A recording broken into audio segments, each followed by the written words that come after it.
ይመጣልና እዛ ላይ በቃ በተጠመቅን ጊዜ በገላትያ ምዕራፍ 5 ቁጥር 24 ላይ ከክርስቶስ ጋር አብረን ሰውነታችን ሰቀል ነው ማለት ነው። ከዚያ በኋላ ምንድን ነው የምንለው እኛ?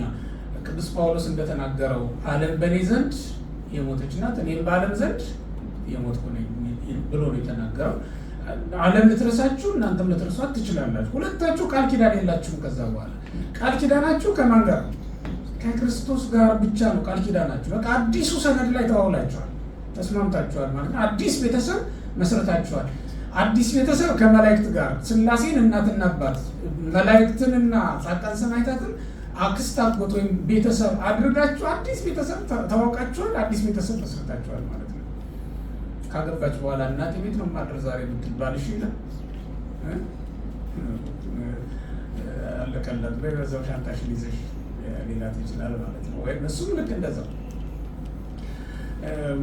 ምክንያቱም አዲሱን ተዋውላለች፣ አዲስ ቃል ኪዳን ተገብታለች። ስለዚህ ከዛ በኋላ ከማታውቀው ከነበረው ከዛ ከባሏ ጋር አዲስ ተዋውቃ እንደ አዲስ ኑሮ ማለት ነው እና አዲስ ህይወት አዲስ ኑሮ ይጀምራል ከዛ በኋላ እና እነዚህ ነገሮች አሁን ዝም እያነሳዋላችሁ ናቸው እንጂ በጣም ብዙ ቃል ኪዳኖችን በጣም ብዙ የወንጌል ቃላትን በዚያ ሰዓት እንፈጽማለን። በወንጌል በተጠመቅን ጊዜ የምንፈጽማቸው ናቸው እነዚህ ሁሉ ውስጥ መለከቷቸው። ስለዚህ በጥምቀት በራሱ ወደ ተግባር የምታስገባ አዲስ ህግ ናት። በዚያ ሰዓት እንግዲህ እነዚህ ነገሮች እያደረግን እንቀጥላለን። እንደዚህ ያሉ ታላላቅ ክንውኖችን የምንፈጽመው በምስጢራተ ቤተክርስቲያን በኩል ነው። ስርዓተ ቤተክርስቲያን እነዚህ ምስጢራት የሰው ልጆች የሚካፈሉበት መንገድ ነው። የሰው ልጆች እነዚህ ሁሉ ምስጢራት የሚካፈሉበት መንገድ ስርዓተ ቤተክርስቲያን ተብሎ ነው የሚጠራው ማለት ነው። በስርዓተ ቤተክርስቲያን አማካኝነት ሊፈጸም የሚችል ነገር ነው።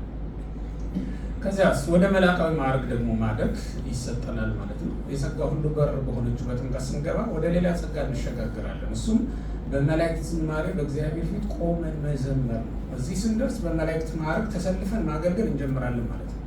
ያቺ የምስጋና ጊዜ ደግሞ የቅዳሴ ሰዓት ናት ይላል። እንግዲህ ተወለድን አይደል ከእግዚአብሔር፣ ከዛስ መላካዊ ማዕረግ ነው የሚሰጠን ማለት ነው እና የምናገለግለው ከዚያ በኋላ ተልእኳችን ሁሉ ከማን ጋር ይሆናል? ከመላእክት ጋራ ይሆናል ማለት ነው። መላእክት በጥምቀት እኛን አይሳተፉም።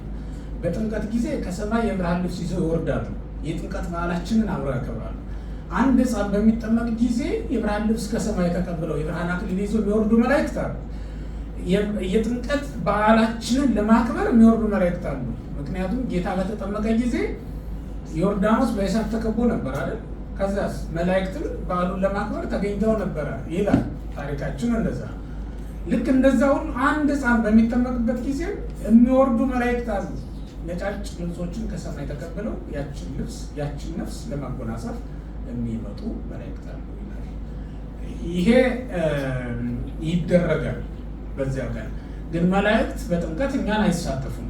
ከዚህ በኋላ ባለው አገልግሎት ግን አብረን ነው የምንሳተፈው። ከዚህ በኋላ ባለው አገልግሎት ግን አብረን ነው። በተለይ በቅዳሴ ጊዜ ባለው አገልግሎት እኛም የምንዘምረው እንደ መላእክት ሆነን ነው የምናገለግለው። ከመላእክት ጋር ከመላእክት እንዳንዱ ሆነን ነው የምናገለግለው ማለት ነው እና እንደው ቅዳሴውን ብቻ ባጭሩ ስለ ቅዳሴ ብቻ ትንሽ ነገር አንድ አምስት ጉዳዮች አንስቼ እነሱን ልነግራችሁ የፈለኩት ዛሬ ማለት ነው እና አሁን በበሩ ገብተናል። በበሩ ከገባን በኋላ የምንሳተፍበት ነው። ይሄ የእኛ ቤተክርስቲያን ፎቶ ባገኝ ደስ ይለኝ ነበር ለመናገር። በእርግጥ ይሄም ሰልፉ በጣም ደስ የሚል ነው። ቅዳሴ የሚፈጸም አገልግሎት ነው። ታውቃላችሁ አይደል? ቅዳሴ ለምንድን ነው ለብቻ ያለው? በማህሌት ጊዜ ብትኖሩ ባትኖሩ ችግር የለም አይደል? ምዕመናን አትገደዱ። በቅዳሴ ጊዜ ቅዳሴ የህብረት አገልግሎት ነው። የህብረት ዝማሬ ነው። ቅዳሴ ብቻ በቤተክርስቲያን አገልግሎት የህዝብና የካህን የዲያቆን ተብሎ ተከፍሎ እንትን ያሉ ምንድን ነው ተሰጥቶም ይባላል። ዲያቆኑ ምን ይላል? ተንሥኡ ለጸሎት። ህዝቡ ምን ይላል? ካህኑ ምን ይላል? በቃ እንዲህ እያለ ይቀጥላል ማለት ነው። ከመብሎሽ ነው። ሶስቱም አካላት ወይም በሶስት መንገድ የተከፈለ ሆኖ መጣልኝ ማለት ነው። ለምንድን ነው እንደዛ ነው ከተባለ ይሄ የሰማያዊው አገልግሎት ምልክት ስለሆነ ሰማያዊው አገልግሎት ሁላችንንም የሚያሳትፍ አገልግሎት ነው። ቅዳሴ የሰማያዊው አገልግሎት ምልክት ነው። በቅዳሴ ጊዜ መቆም ደግሞ በሰማያዊው መቅደስ ውስጥ የምንኖረው ስርዓት የምንለማመድባት ጊዜ ናት። ያች በቅዳሴ ጊዜ የምንቆማት ሰዓት በሰማያዊ ስርዓት በሰማያዊ መቅደስ ውስጥ የምናገለግልበትን ህይወት የምንለማመድባት ጊዜ ናት። ያች ጊዜ ተመልከቱ፣ ልብ በሉ በደንብ። በቅዳሴ ጊዜ ምን እናደርጋለን? በእጃችን ጧፍ እንይዛለን አይደል? ካህኑ ደግሞ ምን ያደርጋል?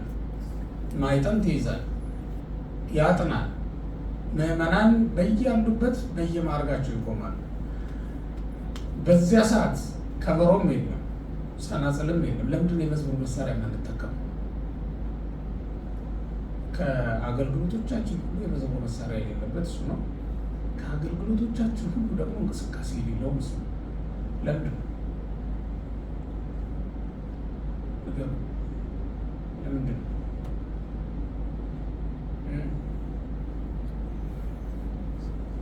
እጅ የሚያወጣ የለም።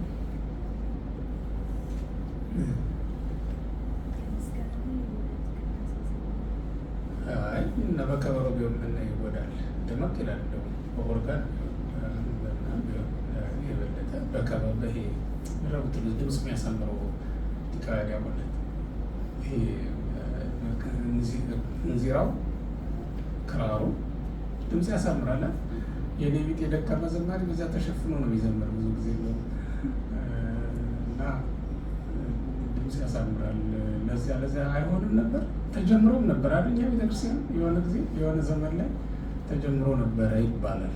በታሪክ ነው የሰማነው። በኋላ ያው ይሄ የተሐድሶ መንፈስ ገብቶ ነበረ የሆነ ጊዜ እና ከመካነ ኢየሱስ ቤተክርስቲያን ጋር አብረው ያገለግሉ የነበሩ አድባራት ነበሩ ይባላል። አዲስ አበባ ያ ጀምረው እንደነበረ ይነገራል። ስለዚህ ለምንድን ነው ያ የሌለው? ሌላም አሁን እንቅስቃሴ የለም ባለበት ጸጥ ብለን ቆመን ነው የምናገለግለው የምንቆመው። ካህኑ ግን እየዞረ ያጥነናል። ለምንድን ነው እየዞረ የሚያጥነው ስንል ያው በጣም የሚገርም ምስጢር ነው ያለው። በነገራችን ላይ የቅዳሴ ጊዜ አፍሳችሁ የማትጨርሱት ምስጢር ነው። በልባችሁ የሚወጣ የሚወርድ ነው። በተመስጦ ሆናችሁ ስትመረምሩትና ስትመለከቱት በጣም የሚደንቅ ጊዜ ነው። ጊዜ ዘወዱ ጊዜ ባርኮት እያሉ አባቶቻችን በጣም የሚያደንቁት ጊዜ። ከዚያስ የሚመጠን ግርምት ሰዓት ይለት ብሎ ካህኑ ገና በመጀመሪያ እኮ ነው ይህች ሰዓት ምን ያህል የምታስፈራ ናት፣ ምን ያህል የምታስደነግጥ ናት፣ መንፈስ ቅዱስ ከሰማይ ሰማያት የሚወርድባት ይህንንም መንግስት የሚያከብርባት ብሎ ይናገራል። በዚያ ሰዓት ማለት ነው። ይሄ በጣም አስገራሚ ሰዓት ነው እውነት ለመናገር። ለምን ካላችሁ በጣም የሚያስደነግጠው በጣም የሚያስገርመው ምድራዊ ህብስት ይዘን እንገባለን፣ ሰማያዊ ህብስት ይሆንልናል። ምድራዊ ጽዋ ይዘን እንገባለን። ወይን እኮ ነው ቀድተን በታቦቱ ላይ የምናስቀምጠው መጀመሪያ። በቅዳሴው መጨረሻ ላይ ግን ወይን እንደሆነ ያበቃል። ምን ይሆናል? ደመ መለኮት ይሆናል። ከክርስቶስ ጎን የተቀዳውን ደም ፍጹም ደም ሆኖ ያልቃል ቅዳሴው ማለት ነው። ይህ በጣም አስገራሚ ያደርገዋል ጊዜውን።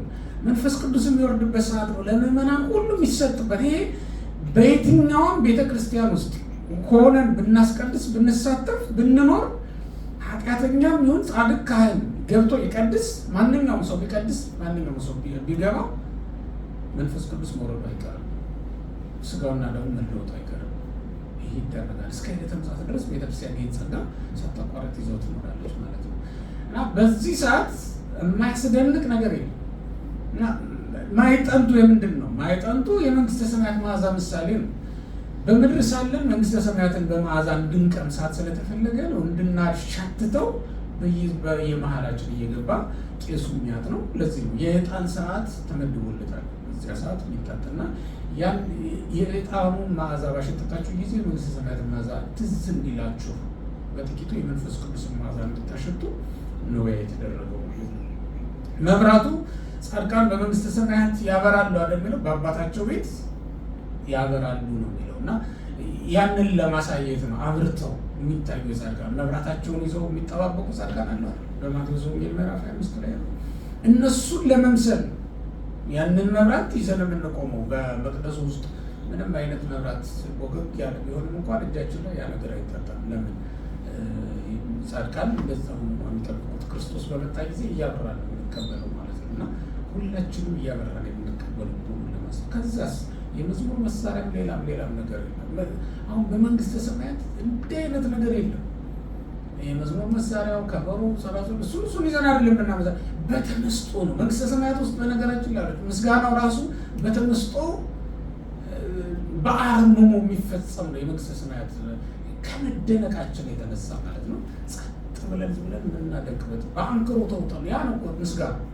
በመንግስተ ሰማያት ያለው ምስጋና እሱ ነው። ጻድቃን በጣም ሲበቁ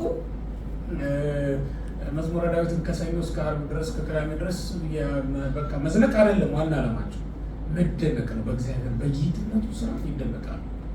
ሲያደንቁ ብሎ ያድራሉ። ያ ነው ምስጋናቸው። በቃ እና ምን ጊዜ የአካል ልቦናቸው ሲፈልቅ ይኖራል ማለት ነው። አያቋረጥም። ብዙ ብሎ ያንን ሲያደንቁ ያንን በዛ ሲመሰጡ ነው የሚኖሩት። የጌትነቱን ነገር እየተመለከቱ በዚያ ሲደነቁ ይኖራሉ ማለት ነው። እና አሁን በቅዳሴ ጊዜ ሁላችን በያለንበት በየማዕረጋችን ነው የምንቆመው። እንደሚታወቀው በየማዕረጋችን መንግስተ ሰማያትን ገብተን ልክ እንደዚያው ቆመን በቃ ማመስገን ብቻ በተፈቀደልን መሰረት ቆመን ማመስገን ማገልገል ነው የሁላችንም ድርሻ ማለት ነው። ለዚያ ነው በመዝሙር መሳሪያም ሳንጠቀም ሌሎችንም ነገሮች ሳንጨምር በያለንበት በየስፍራችን ምንም አይነት እንቅስቃሴ ሳናደርግ እንዲሁ እንትን እንላለን። ምክንያቱም የመገረም የመደነቅ ጊዜ ስለሆነ ነው ማለት ነው። በእርግጥ ሌሎች ምክንያቶች ይኖራሉ። በዛ ሰዓት ሁሉም ሰው ኃጢአቱን ከማሰብ በስተቀር ሌላ ነገር ዕዳ ሳይኖርበት ያችን እያሰበ እዛ ቆሞ እንዲያገለግል ነው የሚፈልገው ማለት ነው። እንዲህ ባለ ሁኔታ ሁላችንም እንዲሁ እናገለግላለን ማለት ነው። ወደ መንግስተ ሰማያትም ስንገባ እንዲሁ በማህበር ነው የምንዘምረው፣ የምናገለግለው፣ የምንኖረው እንደዚያ ነው ማለት ነው። ስለዚህም ወደ ቅዳሴ በሚመጣ ጊዜ አንድ ሰው ምን እያሰበ ነው የሚመጣ ማለት ነው? ጌታ የተሰቀለበት ጊዜ ላይ እንዳለ ዕለተ ዓርብ ላይ እንዳለ ነው የሚያስበው። አላለፈም። ዕለተ ዓርብ ማለት ዛሬ ነው ብሎ ያስባል። አይሁድ ሊኖሩ ይችላሉ። እሱን ይረሳና ምንድን ነው የሚያስበው? ዕለተ ዓርብ ነው ዛሬ፣ ጌታ የተሰቀለበት ቦታ ላይ እሄዳለሁ ብሎ እያሰበ ነው የሚመጣው ማለት ነው። ኃጢአተኛ ቢሆንም እንደ ፈያታዊ ዘይባን ኃጢአቱን እየተናዘዘ ይመጣል እንጂ ለመቅረት በፍጹም አያስብም ማለት ነው። እና በኃጢአቱ ተናዝዞበት ጸጋ ተቀብሎበት ኃጢአተኛ ሆኖ ይመጣል፣ ጻድቅ ሆኖ ይመለሳል። እንደዛ ሆኖ እንደሚመለስ እያሰበ ነው የሚመጣው ማለት ነው። ኢየሱስ ክርስቶስ ሊቀ ካህናት ሆኖ ሲያገለግል የሚያይበት ጊዜ ነው። አሁን የሚያገለግለውን ካህን ኢየሱስ ክርስቶስን ወክሎ ነው የሚያገለግለው። በዚያ ሰዓት ሁላችንም ማወቅ ያለብን በዚያ ሰዓት የሚያገለግለን ካህን ኢየሱስ ክርስቶስ ራሱ ነው ብለን ነው ማመን ያለብን። እና ሊቀ ካህናችን እሱ ነው። በራሱ መስዋዕትነት በራሱ ካህንነት የሚያገለግለን መሆኑ በማመን በማሰብ የምንቆምበት ሰዓት ነው ማለት ነው። ከሐዋርያት ጋር ነው ደግሞ አብረን የምንሰለፈው እዚያ ላይ። ምክንያቱም ያቺ ሰዓት ክርስቶስ ቀድሶ ያቆረበባት ሰዓት ናት ብለን ብናምን ያ ማዕድ ሐዋርያት የተቀበሉት ማዕድ ነው። አንድ ጊዜ የተዘረጋ ማዕድ ነው እስከ ሕልቀተ ዓለም ድረስ። ከዚያ ነው ስንመገብ የምንኖረው እና ከሐዋርያት እንዳንዱ ሆነን ስጋውን ደሙን ለመቀበል የተሰለፍን ነን እንጂ ሌላ አይደለንም እና እሱን አምነን ነው የምንቆመው። እዚያ እሱን እያሰብን ነው። በዚያ ልቡና ሆነን ነው የምንቆመው። በዚያ ልቡና ሆነን እንቆማለን ማለት የራሳችንን ኃጢአት ብቻ በማሰብ ጸንተን እንቆማለን። ያ ማለት የሌላው የምናስብበት ጊዜ የለም። የእኛን በማሰብ ስለተጠመን የሌላውን ኃጢአት በፍጹም አናስብም። ያ ማለት ካህኑን እንኳን በሌላ ኃጢአት ብናውቀው እኛ ግን ምን እናስባለን? የራሳችንን ኃጢአት እናስባለን። በዜና አንዱ የሚያስደንቅ አባት አለ። ሰይጣን ሊፈትን አንድ ካህን እየመጣ ስጋውን ደሙን ያቀብላቸዋል። የበቁ ናቸው እና ሰይጣን ሊፈትናቸው አንድ ቀን መጣና ያ ስጋውን ደሙን የሚያቀብልህ ካህን እኮ እንዲህ አይነት ኃጢአት የሚሰራ ነው አሉ። በነኩሴ መስሎ መጥቶ ነው የሚያወራው። ከዚያ እኛ አባት ምን ብለው መለሱለት? ከሱ የበለጠ ኃጢአት እኔ ስላለብኝ የእሱን የማስብበት ጊዜ የለኝም አሉት። ከዚያ ግን ያ ካህን ወዲያውኑ መጣ። ስጋውን ደሙን የሚያቀብልበት ስጋውን ደሙን የሚሰራበት ጊዜ ስለደረሰ ካህን ወዲያውኑ መጣ ይላል እና በል አገልግሎትን ቀጥል፣ ስጋውን ደሙን አቀብለኝ አሉት። ምንም እንዳልሰሙ ነው ማለት ነው። ልክ እንደዚያ ብለውት ከገባ በኋላ ምን ሲሆን ቢያወጥሩ ነው የእግዚአብሔር መልአክ በቀኙና በግራው ከበውት የእግዚአብሔር መልአክ ሲራዱት ይመለከታል። እና በጣም ጸጋው ትልቅ የሆነ ካህን ሆኖ ጸጋው የዛን ቀን ተገለጸላቸው። ያችን ፈተና ስላለፏት ማለት ነው። እና ስለ ካህኑ የሰማችሁት ነገር እንኳን ቢኖር በእናንተ ልብ ውስጥ በፍጹም ልታስቀምጡት አይገባም። ምክንያቱም ያንን ካህን እናንተ በማታውቁት መንገድ እግዚአብሔር ልዩ ጸጋ የሰጠው ካህን ሊሆን ይችላል። የምታውቁት ነገር የለም። እሱ ብቻም አይደለም፣ ስለ በደሉ ሊቀጣው የሚችል እግዚአብሔር እንጂ እናንተ ስላልሆናችሁ፣ እግዚአብሔር እንጂ እናንተ ስላልሆናችሁ። መቼስ በሁለት ወንበዴ መካከል መሰቀሉን ያሰበ ያወቀ ሰው ቢኖር እዛ መካከል አሁን ጴጥሮስ ወይም ሌሎች ሐዋርያት በቀኝና በግራ የተሰቀሉ ወንበዴዎች ናቸው ብለው ቢነግሯቸው ምን ብለው ሊያስቡ ይችላሉ? አይ ወንበዴ ከሆኑማ እነሱ ጋር ይወርዳሉ ብለው ነው አይደል የሚያስቡት። ግን እንደዛ አይደለም የሚሆነው። ታሪክ ተቀይሯል ማለት ነው። እና በእግዚአብሔር ዘንድ ይብላችሁ ታሪክ ምን ጊዜ እንደሚቀየር የምናውቀው ነገር የለም። ስለዚህ ምን ጊዜም ከራሳችሁ ኃጢአት በቀር ምንም ነገር ትዝ ሊላችሁ አይገባም። ምክንያቱም የቆማችሁት መስቀሉ ስር ነው። የቆማችሁት በዕለተ ዓርብ ነው። ያለንበት ቀኑ ራሱ ዕለተ ዓርብ። በዕለተ ዓርብ ማንም ከራሱ ኃጢአት በስተቀር ሌላ ሊያስብ አይችልም። ለዚህ ነው እንደውም በመጽሐፈ ቅዳሴ ሆይ ሀሉ በዝንቱ ልቡና በዝንቱ መካን ዘተየለ ኃጣውኢት፣ በዚህ ቦታ ኃጢአትህን እያሰብክ ቁም ወንድሜ ሆይ፣ ሌላ ነገር አታስብ፣ ልብህንም ከዚህ ወደ ውጭ አታውጣ ብለው የሚናገሩ መጽሐፈ ቅዳሴ አንዱ አዋጅ እሱ ነው ማለት ነው። እና ሁላችንም የራሳችንን ኃጢአት ከማሰብ በስተቀር ሌላ ማናስብበት ሌላ ማሰብ ማንችልበት ጊዜ ነው የቅዳሴ ጊዜ የምንለው ማለት ነው። በዚህ ይህን ሁሉ ተጋድሎ ምናምን በነገራችን ላይ ሁላችሁ ከራስ ኃጢአት አልፎ ሌላ ነገር የራስን ኃጢአት ብቻ ማሰብ በሌላው አለመፍረድ በራሱ ተግባራዊ ወንጌል ነው። ምክንያቱም ወንጌል ምን ይላል? አትፍረድ አይደል ብሎ አትፍረድ የሚለውን ቃል እየፈጸመ ነው ማለት ነው። እና የተግባር ወንጌል ማለት አንዱ ለጸጋ የሚያበቃው ነገር እሱ ነው። ካልፈረድክ አይፈረድም። ምክንያቱም አትፍረድ የተባለው ለምንድን ነው? እንዳይፈረድብህ ማለት እኮ። ከፈረድክ የግድ እንፈረድብሃል። ሰው ባይፈርድብህ እግዚአብሔር ይፈርድብሃል። ስለዚህ አትፍረድ፣ የተኮንኑ ከመ ይትኮነኑ፣ እንዳይፈረድባችሁ አትፍረዱ ነው የተባለው። ስለዚህ እንዳይፈረድብን ነው እንዳንፈርድ የታዘዝነው የሚለውን እናያለን። ማዕረጋችን በዚህ ሰዓት በቅዳሴ ጊዜ ከመላእክት ጋር ነው። እዚህ ላይ የምትመለከቱት አሁን ሰዎች ጭምር ናቸው አይደል የሚዘምሩት። ከላይ ሥላሴ አሉ። ከዚያስ በጎንና በጎን ማን ይታያቸዋል? መላእክት አሉ፣ ካህናተ ሰማይ አሉ። ከታችስ እመቤታችንን ጨምሮ ብዙ ቅዱሳን አሉ ማለት ነው። እንደዚህ ሆነው የተያያዘ ነው። መቅደሱ አንድ ነው። ላይና ታች አንድ አይነት አገልግሎት ነው የሚሰጠው ማለት ነው። ላይና ታች አንድ አይነት አገልግሎት ነው እየተሰጠ የሚገኘው ማለት ነው። አሁን ታች ሌላ ክፍል ቢኖር እና ሌላ ጉባኤ ቢኖር ድምፄም ምስሌም ታች ቢሄድ ታች ያለው ጉባኤ እና ይሄ ጉባኤ በአንድ መምህር በአንድ አይነት ትምህርት በአንድ ጊዜ መማር ይችላል አይችልም? ይችላል። ለምሳሌ ይሄ አሁን ቀጥታ ስርጭት ቢሆን ይህንን የሚመለከቱ ሰዎች እና እዚህ እየተማራችሁ ያላችሁ ሰዎች የምትማሩት ትምህርት የተለያየ ነው አይደለም። ስለዚህ እዚህ መቅደስ ውስጥ ታችኛው መቅደስ ውስጥ የምናገለግል እኛና በሰማይ ካለው መቅደስ ውስጥ የሚያገለግሉ ካህናት የምናገለግለው አገልግሎት የተለያየ አይደለም። የምናገለግለው አምላክስ የተለያየ ነው። ለአንድ መንበር እንሰግዳለን፣ ለአንድ ንጉሥ እንገዛለን፣ ለአንድ ንጉሥ ምስጋና እናቀርባለን። ተመልከቱ፣ በጣም የሚገርም እኮ ነው። እና የላይኛውም የታችኛውም አገልግሎት ተመሳሳይ ነው። በቅዳሴ ጊዜ ማንኛውም ሰው ማዕረጉ እንደ መልአክ ሆኖ ነው እንዲያገለግል የታዘዘው። ለዚህም ነው በቅዳሴ ጊዜ መላእክት ዙሪያውን ከቦን አብረው ነው የሚቆሙት። ማዕረጋችን ተመሳሳይ ስለሆነ ነው። በልደት ቀን ቤተልሔም አልተገኘንም ማለት ስላልተገኘን እንደ እረኞች ከማን ጋር አልዘመርንም? ከመላእክት ጋር አልዘመርንም። ትክክል ነኝ? ትክክል ነኝ? የልደቱ ስፍራ እኮ ይህ ቤተ መቅደስ ነው፣ የቆማችሁበት ስፍራ ነው። እረኞች ማለት እኮ እናንተ ናችሁ። የምትዘምሩት ዝማሬ እኮ ዛሬ ያን ጊዜ መላእክት ከኖሎት ጋር የዘመሩት ዝማሬ እኮ አታውቁም እንዴ? ስለዚህ አሁን ቤተልሔም ውስጥ እንደተገኛችሁ ቁጠሩት። የበረቱ ክርስቶስ የተወለደበት በረት በር ላይ ነው የቆምነው። እንድናመሰግነው ተጠርተን መጥተናል። መልአኩ ጠርቶን መጥተን ዙሪያችሁን መላእክት አሉ፣ አብረዋችሁን የዘምሩ መላእክት፣ ብቻችሁን አይደላችሁ። ይህ በፍጹም ልታምኑ ይገባችኋል፣ ልታውቁት ይገባል። እንኳን መላእክት በአጸደ ነፍስ ያሉ ቅዱሳን ራሳቸው መጥተው አብረውን ያገለግላሉ። በአባ ብንያሚን ስንክሳር ላይ እንደተጻፈው አባ ብንያሚን የእስክንድርያ ፓትርያርክ ነው፣ 7ኛው ክፍለ ዘመን ላይ የነበረ ፓትርያርክ እና የአባ መቃርስን ቤተ መቅደስ እያከበረ እያለ አባ መቃርስ በአጸደ ነፍስ ሆኖ የሚኖር ነው እና የዛን ቀን በዓሉን ሊያከብር አብሮ ከአባ ብንያሚን የሚቀድስበት ቤተ መቅደስ ውስጥ አባ መቃርስን ቆሞ ነበረ። በአጸደ ነፍስ ያለው በአካለ ነፍስ ማለት ነው። ለአባ ብንያሚን ለፓትርያርኩ ምን መስሎ ይታየዋል? ጽሕሙ የተንዠረገገ መነኩሴ ሆኖ ነው የሚታየው። ደስ አለው ግርማ ሞገሱ። ይህንን መነኩሴ ኤጲስቆጶስ ላድርግና አንድ ሀገረ ስብከት ልስጠው እያለ ያስባል።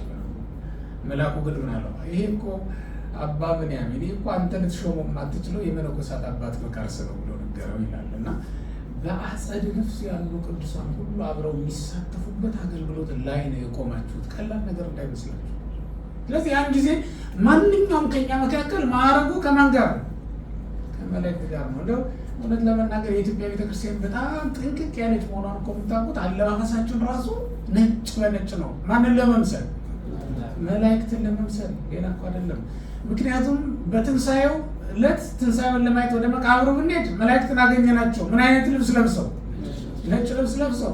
የዕርገት ዕለት ጌታ ሊያርግ ነው ተብሎ ዕርገቱን ለማየት ብንወጣ ወደ ደብረ ዘይት መላእክትን አየናቸው። ምን ለብሰው? ነጭ ልብስ ለብሰው። ክርስቶስን ግርማ መለኮቱ ሊገለጥ ነው እና ደብረ ታቦር እንወጣ ምስጢር ለማየት ብለን ብንወጣ ክርስቶስን በግርማ መለኮት አየ ነው። ምን ለብሶ? ነጭ ልብስ ለብሶ።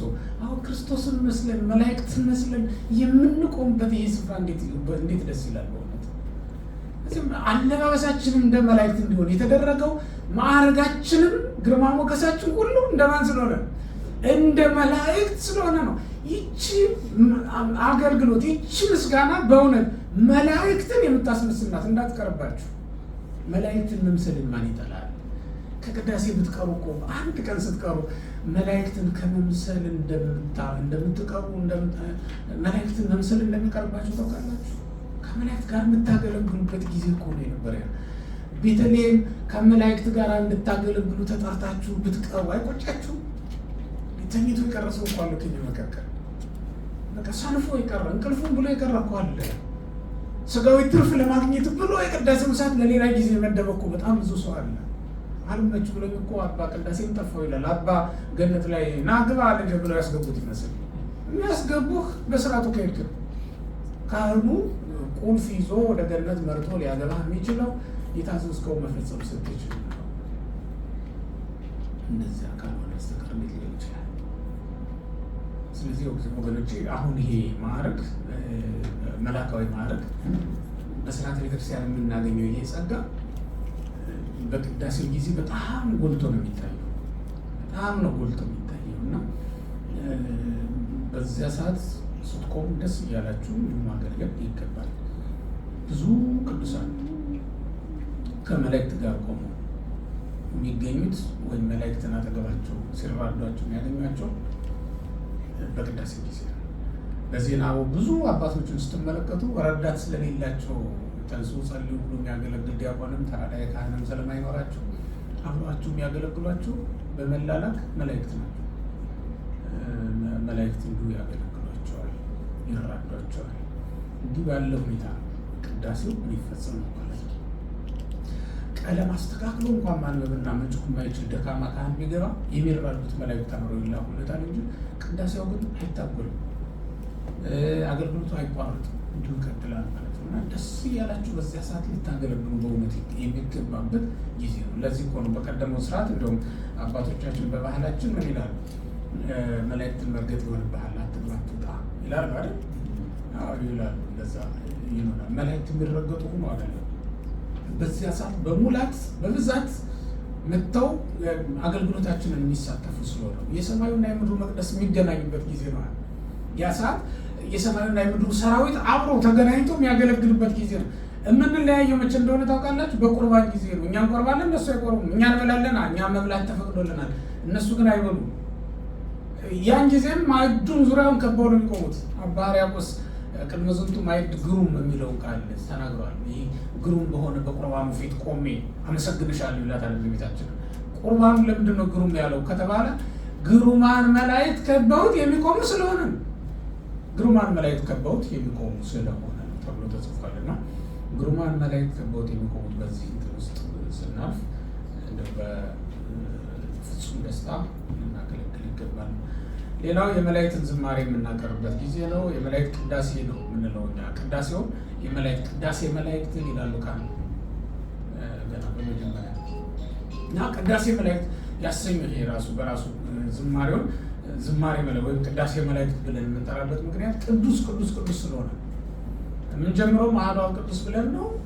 በመጨረሻም ቅዱስ ቅዱስ ዘይት ነገር ብለን ነው የምንደመድመው እና ቅዱስ ቅዱስ ቅዱስ ነው። ከሌላው ጊዜ በተለይ ይሄ የመላእክት ዝማሬ በሌሎች አብያተ ክርስቲያናት እና ቅዳሴውንም የሚያጠኑ ሊቃውንት እንደሚናገሩት የሱራፌል ምስጋና ተብሎ ነው የሚታወቀው ይሄ ማለት ነው። እንትን ላይም ነቢያትን በራእይ ሲመለከቱ መላእክትን ያዩአቸው ቅዱስ ቅዱስ ቅዱስ እያሉ ሲያመሰግኑ ነው ይላል። ካህናቱን በቅዳሴ ጊዜ ነው ያደርጋሉ ማለት ነው። እዚህ ላይ ሁለቱን ለማገናኘት ሞክሬያለሁ። እንግዲህ ዳግሜ በዚህ በኩል ምድራውያኑ፣ በዛ በኩል ደግሞ ሰማያውያኑን ነው እንግዲህ ያየ ነው። በመላእክት ስርዓት ነው የሚያገለግሉት ሁለቱም። የሚገርማችሁ ሁለቱም ያጥናሉ፣ ሁለቱም አክሊል ይደፋሉ፣ ሁለቱም ማዕጠንተ ወርቅ ይይዛሉ፣ ሁለቱም ልብሰ ተክህኖ ይለብሳሉ። እንደዚህ ናቸው። ተመሳሳይ ነው አለባበሳቸው። ይሄንን ቴክስት ሆኖ ደግሞ ውስጥ አንዳንዴ ይውላችሁ ይሄ ስዕል በመጀመሪያ ቴክስት ነበረ። ከዛ ምን ይሆናል? ፒክቸር ይሆናል ማለት ነው። ከዛ ምን ይሆናል? እንለማመደዋል፣ ፕራክቲስ እናደርገዋለን ማለት ነው። እንደዛ እየሆነ ነው የሚመጣው። ወንጌል ህይወት ነው፣ የተኖረ ወይም ሊኖር የሚገባው ህይወት ነው። ዝም ብሎ ቴክስት ሆኖ የሚቀር ነገር አይደለም። ወይም በቤተ ሙከራ የሆነ ሰው ይሰራዋል። ከዛ በኋላ አሁን የምትማሯቸው ትምህርቶች በሳይንስ የሚጠኑ ጥናቶች በጠቅላላ አሁን መኪና እንዴት እንደሚሰራ በመጀመሪያ ይጽፉታል አይደል? ሰዎች ዲዛይን ያደርጉታል በኮምፒውተር ነበረ። ከዚያስ ተግባራዊ ያደርጉታል። ከዚያስ እናንተ ተቀበሉና መንዳት ነው። እንዴት ተሰራ እንዴት እኔም ደግሞ ልሞክረው አትሉም ማለት ነው። ክርስትና ግን እንደዚህ አይደለም። ሁላችንም የምንሞክረው፣ ሁላችንም የምንሳተፈው፣ እያንዳንዳችን ልናደርገው በሚገባን መጠን በተፈቀደልን መጠን የምናደርገው ነው እንጂ እንዲሁ ዝም ብሎ አይደለም። እና አሁን ቴክስት ስትመለከቱ መጽሐፍ ቅዱስ ለምሳሌ በዮሐንስ ራእይ ምዕራፍ 4:8 ላይ ስትመለከቱ መላእክት ምን አይነት እንደሆኑ የሰማዩ ካህናት ማለት ምን አይነት እንደሆኑ ይነግራቸዋል፣ አለባበሳቸው። እንዲሁም በዮሐንስ ራእይ ምዕራፍ 8 ላይ ደግሞ ስትመለከቱ ምዕራፍ 8 ቁጥር 2 ስታዩት ምን አይነት እንደሆነ አገልግሎታቸው ትረዳላችሁ፣ የሰማዩ መላእክት። ከዚያ በሰማዩ መቅደስ ውስጥ ያሉ ካህናትን ተመልክታችሁ ወደ ምድር ደግሞ ስትወርዱ በምድር ያሉት ካህናቶቻችንም ተመሳሳይ የሆነ አለባበስ፣ ተመሳሳይ የሆነ አቋም ይዘው ታገኟቸዋላችሁ። አክሊላቸውን አውርደው ሲሰግዱ አሁን መንበሩን እየዞሩ ያጥናሉ አይደል? መንበሩን እያጠኑ ደግሞ ምን ይላሉ? ይሰግዳሉ። ከዚያስ አክሊላቸውን ያወርዳሉ። ያው አክሊል አሁን ማውረድ ቀርቷል እንጂ መሰለኝ በቅዳሴ ጊዜ ቢያንስ 2 ጊዜ አክሊል ያወርዳሉ ካህናት። በኪዳን በሚደረስበት ሰዓት እና ወንጌል በሚነበብበት ሰዓት አክሊላቸውን ከራሳቸው ላይ ያወርዳሉ እና ይሰግዳሉ። እንደዚህ ነው የነበረው። ይሄ ከምን ተወስዶ ነው? በዮሐንስ ራእይ ምዕራፍ 4:8 ላይ ያለው ተወስዶ ነው። አክሊላቸውን ያወርዱ፣ አክሊላቸውን አውርደው ይሰግዳሉ የሚለው እንዳለ ተወስዶ ነው ማለት ነው። እንደዚያ የሚደረግ የነበረው። ሆኖም ግን ተመሳሳይ የሆነ አቋም፣ ተመሳሳይ የሆነ አለባበስ፣ ተመሳሳይ የሆነ አገልግሎት ነው የምንሰጠው ማለት ነው። እየዞርን የምናውቅ ነው። አሁን ይሄ በትንቢተ ኢሳይያስ ምዕራፍ 6 ላይ ያለው ኢሳይያስ 6 ላይ የምትመለከቱ ሱራፌል አሁን መንበሩን ዙሪያውን ከበው ያጥናሉ፣ ያገለግላሉ አይደል? ምንም ያመሰግናሉ ነው፣ ጮኸው ያመሰግናሉ ነው የሚለው። አሁን ካህናቱም ዙሪያውን የሆኑና ምን ይላሉ? ቅዱስ ብለው እየጮሁ ያመሰግናሉ። ሁሉም እየጮኸ ያመሰግናል ማለት ነው። ለምን ነው ጮኸው ያመሰግኑት? ኢሳይያስ በራእይ ሲመለከት ጮኸው ከሚያመሰግኑት ምስጋና የተነሳ መድረኩ ብድግ ይል ነበር ነው የሚለው። መድረኩ ብድግ እስኪል ድረስ ጮኸው ያመሰግኑ ነበር ነው የሚለው። ለዚህ ነው ካህኑ ቅዱስ ብሎ ይጮሃል እንጂ በለሆሳስ አይናገርም። ለምን ለብቻው አይጮህም? ለምን አይባልም? ምክንያቱም በሰማዩ መቅደስ ውስጥ እንደዛ ያየ ነው። በምድሩ መቅደስ ውስጥ ያንኑ እንዳለ ነው የምንሰራው ማለት ነው። ያንኑ እንዳለ እናደርገዋልና መላእክትን የሚያስመስል ወይም በመላካዊ ስርዓት እንድናገለግል የሚያደርግ ስርዓት ነው ይሄ ማለት ነው። የሐዲስ ኪዳኑን ለመፈጸም ነው የተሰበሰበው። አሁን በቅዳሴ ጊዜ የሐዲስ ኪዳኑን ለመፈጸም ለመስማማት ነው የተሰበሰበ ሰዎች ነው። አሁን ይሄ ምንድነው ስሙ? ይሄን ባያችሁ ጊዜ ምንድነው ትዝ የሚላችሁ? ፈረንሳይ አትሉኝ ማለት ይሄን ባያችሁ ጊዜ ምን ታስባላችሁ? ቅዱስ ቁርባን። ሌላስ? ጸሎተ ሐሙስ ደግሞ ምንድን ነው? ቀኑ እሱ በቃ ሌላ ምን ትዝ ይልሻል? ሌላ የክርስቶስ ስጋ እና ደም። እሺ ሌላ ሐዲስ ኪዳን ነው ትዝ የሚለን። ሐዲስ ኪዳን አሁን ራሱ ሐዲስ ኪዳን ነው። በቃ ይሄ ቁርባን ሐዲስ ኪዳን ነው። ሐዲስ ኪዳን ማለት እኮ ቅዱስ ቁርባን ማለት ነው። በሌላ አነጋገር ሐዲስ ኪዳን መጽሐፍ እንዳይመስላችሁ። ሐዲስ ኪዳን ቁርባን ማለት ነው። ሐዲስ ኪዳን ማለት ክርስቶስ ማለት ነው። ሐዲስ ኪዳን ክርስቶስ ነው። መለኮትና ተስፊት የመለኮትና የተስፊት ተዋህዶ የሚታየው በክርስቶስ አይደለም። ወይም አዲሱ ሰው ማለት እኮ ነው ሐዲስ ኪዳን ማለት። ከዛ በኋላ ነው አዲስ ሰው የመጣው። አሮጌ ሰው ነው እስከዚያ ድረስ የነበረው አሮጌ አዳም ነው። እና አዲሱ ሰው ክርስቶስ ሐዲስ ኪዳን ተብሎ ይጠራል ማለት ነው። ይሄ ቁርባንም አሁን የምትመለከቱት ይሄ ሐዲስ ኪዳን ነው። ዘይት ለሐዲስ ኪዳን ነው የሚለው ለሐዲስ ኪዳን የሚፈስ ደሜ፣ ለሐዲስ ስርዓት የሚፈስ ደም የሚፈተት ስጋ ነው እዚህ ላይ የምንመለከተው ማለት ነው። ራሱ ኢየሱስ ክርስቶስ ሐዲስ ኪዳን ነው። ይሄ ቁርባንም ለሐዲስ ኪዳን ተብሎ የተዘጋጀ ነው። ለምን? ለሐዲስ ኪዳን ማለት ሰዎችን አዲስ ለማድረግ ሐዲስ የሆነው ክርስቶስ አዲሱ አዳም አሮጌውን የሚያስወግድበት ጊዜ ነው ማለት ነው። አሁን አሮጌውን የሚያስወግድ አዲሱን የማንበር ስርዓት ነው ማለት ነው። እዚያ ላይ የተፈጸመው ውሉ ስምምነቱ እንደዛ ለሐዲስ ኪዳን የሚፈተት ብሎ የተናገረው ለዚህ ነው በማቴዎስ ምዕራፍ 26 ቁጥር 26 ላይ። እና አሁን እናንተ ቅዳሴ ላይ ስትሰበሰቡ ለሐዲስ ኪዳን ነው የተሰበሰባችሁት ማለት ነው። ለአዲሱ ውል ለማድረግ ባልና ሚስት ሲዋዋሉ እስከዛ ድረስ አስገዳጁ የለባቸውም አይደል? አብረው እንዲኖሩ እሷም የፈለገችው ቦታ ብትኖር እሱም የፈለገው ቦታ ብትኖር የሚያስገድድ ውል የለባቸውም። በኋላ ግን ፍቅር ምን አላቸው? ሰበሰባቸው። ፍቅር ከሰበሰባቸው በኋላ ብቻቸውን ሊፈራረሙ ይችላሉ። ስለዚህ ምን ያደርጋሉ? ሰው ይሰበስባሉ አይደል? ሰው ይሰበስቡና በሰዎች ፊት ምን ያደርጋሉ? ይፈራረማሉ። እንዲያውም እናንተን ምን ሆኑ ይሏቸዋል? ምስክር ሆኑን ይሏቸዋል። ክርስቶስም ከእኛ ጋር አዲሱን ኪዳን በሚገባበት ጊዜ ሁላችንን ሰበሰበን ማለት ነው። እና አሁን እዚህ የተሰበሰብን እኛ ሁላችን በቅዳሴው ጊዜ አዲሱን ኪዳን ለመዋዋል እንደተሰበሰቡ እንደ ሐዋርያት ነን ማለት ነው። አዲሱ ውል አዲሱ ቃል ኪዳን ጋር ለመተሳሰር ነው የመጣ ነው ማለት ነው። ከዚህ በኋላ ውልፍት የለም። ምክንያቱም በቃል ኪዳን ምን እንላለን? እንታሰራለን ማለት ነው። ከክርስቶስ ጋር በቃል ኪዳን እንተሳሰራለን። በአዲስ ውል በአዲስ ስምምነት እንዋሃዳለን፣ ከክርስቶስ ጋር አንድ እንሆናለን ማለት ነው። እና ይሄ አሁን የአዲስ ኪዳን ውል የሚፈጸምበት ጊዜ ተመልከቱት፣ ምን ያህል ወደ ተግባር የሚያስገባ ስርዓት እንደሆነ ማለት ነው። ወደ ተግባር የሚያስገባ ስርዓት እንደሆነ ነው የሚያሳየው ማለት ነው። እዚህ ላይ የምትመለከቱት የረባ ስዕል አይደለም የወሰድኩት፣ ግን ምን አይነት ህዝብ ነው? ምን ዳር ነው የቆመው? ወንዝ ዳር ነው። በምድር የሚሻገረው መኪናው ወድቋል፣ እሱም ገብቷል። ግን ህዝቡ ያው መሻገር ያስፈልገዋል፣ ሊሻገርም ፈልጓል። የሚታየው እንደዛ ነው። ወይም ሌላ ስራ ሊሰራ ይሆናል፣ ግን ወንዝ ዳር ነው እና የቆመው። አሁን ይህ ህዝብ ምን አይነት ህዝብ ነው? ሊሻገር የሚያስፈልገው ነው። እኛ ሁላችንም መሻገር የሚያስፈልገን ግን የፋሲካ በግ ያለን ስለሆነ የፋሲካውን በግ ለማረድ የተሰበሰብን መሆናችንን እንድናስብ ነው። በቅዳሴ ጊዜ ሁላችንም የምናስበው ፋሲካውን በግ አርደን ደሙን ተቀብተን ምን ብለን መሻገር እንድንችል የተሰበሰብን ህዝቦችን። እስራኤል በጉን ባረዱ ጊዜ ኦሪት ዘጸአት ምዕራፍ 12 ላይ እንደምትመለከቱት በጉን ባረዱ ጊዜ በእጃቸው በሉታ ይይዛሉ፣ ወገባቸውን ይታጠቃሉ፣ ለ5 ለ6 ወይም ደግሞ ለሚችሉት ያህል ሆኖ ተሰብስበው ይበላሉ፣ በራቸውን ይዘጋሉ። እንዲህ አይነት ነገር አለ። ያ ሁሉ የሚሆነው ምን ለማድረግ ነው? ሞት ወደ ቤታቸው እንዳይገባ ያ ሁሉ ነገር የሚሆነው ማለት ነው። ፋሲካ ማለት መሻገር ማለት ነው። እና ሁላችንም የፋሲካ በግ ታርዶ ለዚያ ነው የተሰበሰበው ብሎ ማመን ማሰብ ይገባል። እስራኤል በተሰባሰቡበት ቤት ሁሉ ሞት አልፎት በሚሄደው ቤት ሁሉ ከበጉ ስጋ ማይበላል የለም። ስለዚህ በመቅደሱ ውስጥ የተሰባሰብን ሁላችንስ ከበጉ ስጋ እንበላለን? ልንበላ ይገባል? እንበላለን? ቶሎ ለፈው እንጂ ይመስላል ጥያቄውና እያላቸው ነው የሚመስለውና ለማንኛውም ግን እንግዲህ እነዚህ ይበቁናል። በዛሬ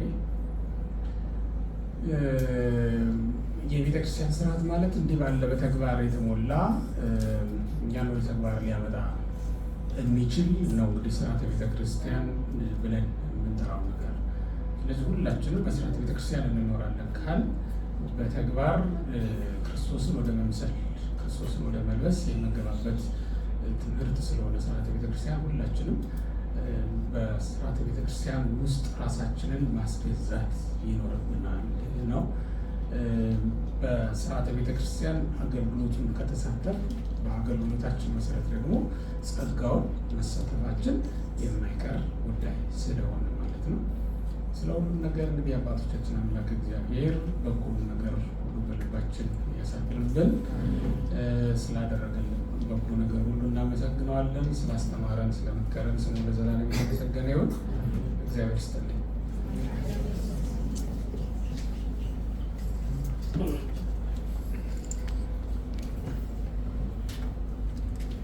ያስተማረን የመከረን የገሰጸን የአባቶቻችን አምላክ ልዑል እግዚአብሔር ስሙ ለዘላለም የተመሰገነ ይሁን። ለመምህራችንም ለሊቀ ሊቃውንት ስምዐኮነ መልአክ እግዚአብሔር አምላካችን ቃለ ሕይወትን ያሰማልን፣ ቃለ ሕይወትን ያሰማልን፣ ቃለ ሕይወትን ያሰማልን፣ መንግስተ ሰማያትን ያወርስልን። ስርዓተ ቤተ ክርስቲያን ለመለኮታዊ ጸጋ ለመላካዊ ማዕረግ ተሳትፎ በሚል ርዕስ በእውነት ላለፉት ዘመናት ወደ ቅድስት ቤተ ክርስቲያን ስንገሰግስ መተናል። ግን በቅድስት ቤተ ክርስቲያን ውስጥ የሚካሄዱትን ነገሮች የምናገኛቸውን ጸጋዎች በምን አይነት ክብር ማዕረግ ላይ የምንቆም መሆናችንን እውነት ለመናገር ብዙዎቻችን ከመስማት ባለፈ እርግጠኞች አልነበርንም። እንዲህ አይነት ሊቃውንት ግን ፍትፍት አድርገው በሚገባን መልኩ ሲያስተምሩን በእውነት የበለጠ ወደ ቤተ እግዚአብሔር ገስግሰን እንድንመጣ የሚያበረታ ነው። ከነዚህ ውስጥ የምታስታውሱ ከሆነ ቅዳሴን መጥቶ በተለያየ ምክንያት በድካም ሊሆን ይችላል፣ ለጊዜያዊ ጥቅምም ተብሎ ሊሆን ይችላል። በተለያዩ ምክንያቶች ብቻ ወደ ቤተ ክርስቲያን መጥቶ አለማስቀደስ ማለት ከመላእክት ጋር ከሚገኘው ህብረት እዛ መተን ከምናገኘው ተሳትፎ አለመካፈል ማለት ነው። በእውነት ይህንን ደግሞ ባለን ጊዜ መጠቀም ምን አይነት ታላቅ ክብር እንደሆነ የተረጋገጠበትን ረቂቅ የሆነ እውቀትን ነው ሲያስጨብጡን የቆዩት። በእውነት እንዲህ አይነት መምህራንን እግዚአብሔር ያቆይልን። ለመምህራችን በድጋሚ እግዚአብሔር አምላካችን የአገልግሎት ዘመናቸውን ይባርክልን። እንግዲህ ሊቀ ሊቃውንት ስምዐኮነ መልአክ ከዚህ በኋላ በእውነት በጣም ጥቂት ጊዜያትን የሚቀሯቸው ምናልባትም አንድ ሳምንት የሚያህል ጊዜ ነው በኳታር የሚቆዩት። በተቻለ መጠን ባለን ጊዜ ቅድስት ቤተክርስቲያን ጥሪ በምታስተላልፍበት ጊዜ ሁሉ እየተገኘን ከማይጠገበው ቃለ እግዚአብሔር እንድንጠቀም አደራላለሁ፣ እውነት ለመናገር ማለት ነው። ምክንያቱም ዛሬ ያተረፍነው ማትረፍ በሌላ ጊዜ የምናገኘው ላይሆን ይችላልና እንዲህ አይነት በቅድስት ቤተክርስቲያናችን ደግሞ አሁን ላይ ባሉ አባቶቻችን፣ አሁን ላይ ባሉ መምህራን፣ አሁን ላይ ባሉ ታላላቆቻችን የአንድ ሀገረ ስብከት ለቅድስት ቤተክርስቲያን ተጠያቂ ሆኖ የሊቃውንት ኃላፊ ሆኖ የሚሰራን ሰው በእንዲህ አይነት ሁኔታ አግኝቶ እንደው ዝም ብሎ መሸኘትም ዕዳ በደል እንዳይሆንብን እሰጋለሁና እንድትጠቀሙባቸው እንድንጠቀምባቸው አደራ እላለሁ ማለት ነው። ዛሬ እመቤታችን ቅድስት ድንግል ማርያም በዓሏ ነው አይደለ? እንደው ዝም ብለን እንዳንሄድ እንደው አንድ ዝማሬ ብንዘምር ደስ ይለኛል። የፍቅር እናቴ ሰላም ብለን እማምላክ ወላዲተ አምላክን እንድናነሳት እንድናወሳት እላለሁኝ። እንዘምራለን። የፍቅር እናት የሰላም የፍቅር እናት የሰላም ይናፍቀኛል ስምሽን ሳልጠራው ስቀር ማርያም የፍቅር እናት የሰላም የፍቅር እናት የሰላም ይናፍቀኛል ስምሽን ሳልጠራው ስቀር ማርያም በሕይወቴ ውስጥ በኑሮዬ ቅደሚ ከፊት ከኋላዬ በደላደለ ልቤ አንቺ አለሽና ካጠገቤ የፍቅር እናት የሰላም የፍቅር እናት የሰላም ይናፍቀኛል ስምሽን ሳልጠራ ሞት የሚስመር ድብቅ ዕድሜ ልለፍ ወጀቡን ተቋቁሜ የጌታዬ እናት ነሽ ኃይልን ያደርጋል ጸሎትሽ። የፍቅር እናት የሰላም የፍቅር እናት የሰላም ይናፍቀኛል ስምሽን ሳልጠራው ስቀር ማርያም። እንዴት ቀራለው ከመንገዴ አደራ እናቴ አስቢኝ ለሚያስጨንቀኝ ጠላት ለሚያሳድደኝ አትስጭኝ። የፍቅር እናት የሰላም የፍቅር እናት የሰላም ይናፍቀኛል ስምሽን ሳልጠራው ስቀር ማርያም። ትናንትም ዛሬ ማመስገን የለም ለነገ የሚያስፈራ ሌላ ይሆናል ተራራ ልጅሽ ስላለ ከእኛ ጋር። የፍቅር እናት የሰላም የፍቅር እናት የሰላም ይናፍቀኛል ስምሽን ሳልጠራው ስቀር ማርያም። እንዴት ቀራለው ከመንገዴ አደራ እናቴ አስቢኝ ለሚያስጨንቀኝ ጠላት ለሚያሳድደኝ አትስጭኝ። የፍቅር እናት የሰላም የፍቅር እናት የሰላም ይናፍቀኛል ስምሽን ሳልጠራው ስቀር ማርያም። የፍቅር እናት የሰላም የፍቅር እናት የሰላም ይናፍቀኛል ስምሽን ሳልጠራው ስቀር ማርያም። የፍቅር እናት የሆነች እማምላክ ወላዲተ አምላክ ሁል ጊዜ በመካከላችን ትሁን። አነሳስቶ ላስጀመረን አስጀምሮ ላስፈጸመን ለልዑል እግዚአብሔር ክብርና ምስጋና ለእርሱ ይሁን። ነገም በተመሳሳይ ይህ መርሃ ግብር ስለሚቀጥል ሁላችሁም በሰዓት እንድትገኙ አደራ እላለሁኝ። ክቡር አባታችን ቃለ ምዕዳንና ቡራኬ ሰጥተው ያሰናብቱናል። ወደ እሳቸው ወስዳቸዋለሁ።